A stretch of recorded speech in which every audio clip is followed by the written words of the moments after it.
Éco-yachting, Éco-yachting Nicolas Venance, Éco-yachting, une émission d'actunautique.com. Bonjour et bienvenue à vous sur Actunautique. Alors aujourd'hui, je vous propose de tout savoir sur une barge ostréicole puisque je suis sur le bassin de Thau chez Guy Sanchez qui est ostréiculteur. Devant moi, une magnifique barge aluminium. Alors avec Guy, on va tout savoir sur ce qu'est une barge ostréicole. Guy Sanchez, bonjour. Bonjour Nicolas. Alors Guy, vous êtes ostréiculteur sur le bassin de Thau, vous produisez des magnifiques huîtres de Bouzigues. Et pour cela, vous avez des barges ostréicoles qui sont suspendues au-dessus de l'eau et puis qui descendent avec tout un système de poulies. Et je souhaitais un peu que vous expliquiez à nos auditeurs ce qu'est une barge ostréicole. Alors tout d'abord, une barge ostréicole, c'est un bateau de travail. Oui, c'est un bateau de travail qui est destiné principalement à acheminer les huîtres sur nos tables, sur nos concessions qu'on voit en arrière-plan. Ces barges ostréicoles sont en alu pour être plus légers et plus maniables. Elles sont... Alors ce sont des bateaux à fond plat, hein. Oui, il y a un léger creux juste de 70 cm. C'est des barges ostréicoles qui ont été construites tout à côté de chez nous, puisque c'est un chantier naval sur la commune de Marseillan qui est juste à quelques kilomètres. Elles ont été construites là-bas puisqu'ils sont spécialisés dans la barge ostréicole. Alors comment ça s'organise une barge ostréicole ? Alors la barge, en fait, on est sur un pont tout plat parce qu'on puisse charger nos palox d'huîtres. Et ensuite, comme vous voyez à l'avant du bateau, vous voyez un tapis.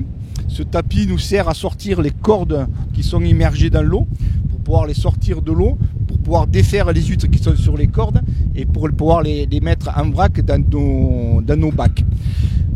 C'est incroyable. Alors il n'y a pas du tout de garde-corps. Non, parce qu'en fait, tous les personnes qui sont à bord, qui travaillent sur ce bateau, peuvent travailler aussi bien de l'avant du bateau que sur les côtés, quoi. C'est pour ça qu'il n'y a pas de garde-corps, puisqu'on on sort certaines marchandises qui sont en poche, sont sorties de l'eau par le côté du bateau, quoi. C'est un bateau, ça c'est une barge qui fait quelle taille pour quelle largeur ? Alors c'est une barge qui fait 3,50 m de large et qui fait 12 mètres de long. Ah, c'est quand même assez costaud comme bateau. Alors tout l'avant est dégagé, devant on a ce tapis qui permet de sortir les cordes, et à l'arrière comment ça s'organise ? Alors à l'arrière il y a toute la partie pilotage, il y a toutes les caissons où il y a tout le matériel de sécurité, et ensuite on a le moteur hors bord de marque Suzuki qu'on utilise maintenant depuis 7 ou 8 ans. On a pris la décision d'utiliser cette marque-là pour leur fiabilité. Pourquoi est-ce que c'est en hors-bord, un bateau comme ça ? On va se rapprocher pour regarder ça. On aurait pu penser que c'était du in-board quand même quelque part, non ? Non, on est sur toutes les barges ostréicoles sont principalement équipées de moteurs hors-bord parce que déjà c'est plus maniable en termes de maniabilité du bateau. Quand on est en terre, on a très peu de fond, donc on peut régler la hauteur de l'embase pour la navigation. Donc c'est pour ça que principalement on a des moteurs hors bord, quoi. Alors une barge, ça navigue beaucoup ? Alors nous on l'utilise tous les jours comme un agriculteur qui utilise son tracteur tous les jours pour aller travailler dans ses champs. Nous tous les matins, la première des choses, tous nos employés conchylicoles prennent le bateau pour aller chercher de la marchandise sur nos concessions qui sont sur le bassin de Thau, pour les amener à terre et pour être travaillés toute la journée. Donc il y a des allers-retours incessants toute la journée pour aller chercher de la marchandise, la remettre à l'eau, etc., quoi. Donc en fait ce sont des petites navigations quelque part ? Oui, c'est des navigations qui durent entre 10 minutes et demi-heure pour maximum pour aller sur nos concessions, puisqu'elles sont tout juste derrière nous, là, elles sont assez proches de l'établissement, donc on n'a pas des heures et des heures de conduite, quoi. Vous mettez combien de tonnes d'huîtres à bord d'une barge ? Alors ces barges pèsent déjà 3,5 tonnes par leur propre poids, et après on peut les charger jusqu'à 5, 6, 7 tonnes de marchandises. Donc c'est-à-dire qu'il y a un poids total à charge d'environ d'une dizaine de tonnes quand elles sont au maximum de son chargement, quoi. Ah ouais, quand même. Ouais. C'est pas négligeable, c'est pour ça qu'on a des moteurs assez puissants pour les tracter, parce que bon, c'est des, on va dire, c'est pas des, oui, c'est des gros, un bateau qui fait quand même un certain poids, où avec les vents et les courants, on a énormément de prise au vent, etc. Donc c'est vrai qu'on a des moteurs assez puissants, et maintenant même des moteurs à double hélice, où on a des meilleures performances au niveau de la maniabilité, je trouve plus le terme, pour pouvoir bien manipuler et déplacer le bateau dans les manœuvres, etc. On a des meilleurs rendements et c'est plus facilement à manier, quoi. Pourquoi avoir choisi à un moment donné Suzuki? Eh bien, ça fait 33 ans que je suis dans ce métier. Et on a essayé pas mal de marques, on commençait par Evinrude, par Yamaha, Mercury, Mariner, etc. Et là, depuis 7 ans, on a fait le choix de travailler avec Suzuki.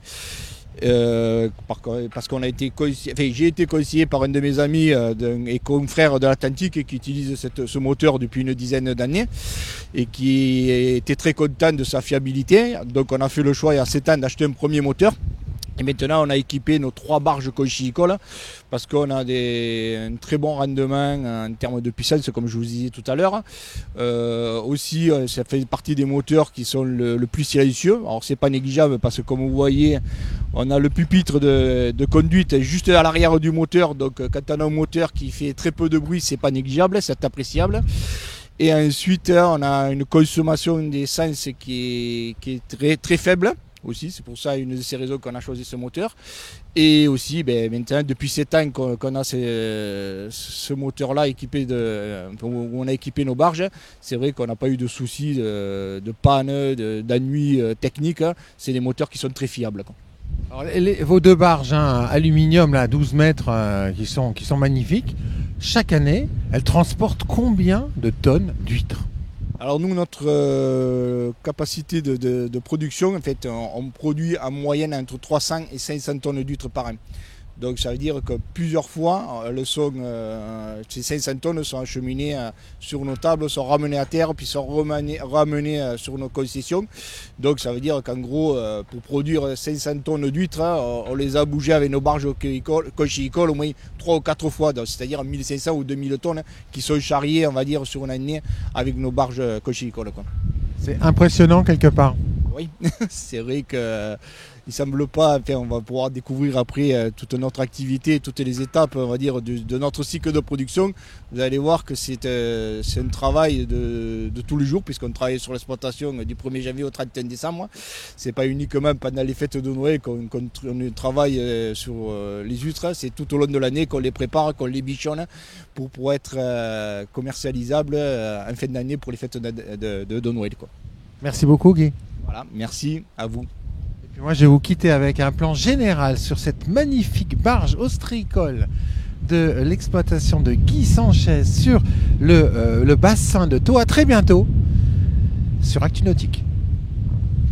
Cette émission est accessible à tout moment sur la chaîne YouTube d'ActuNautique, mais aussi en podcast sur Spotify, Deezer, Apple, Google, Acast et SoundCloud.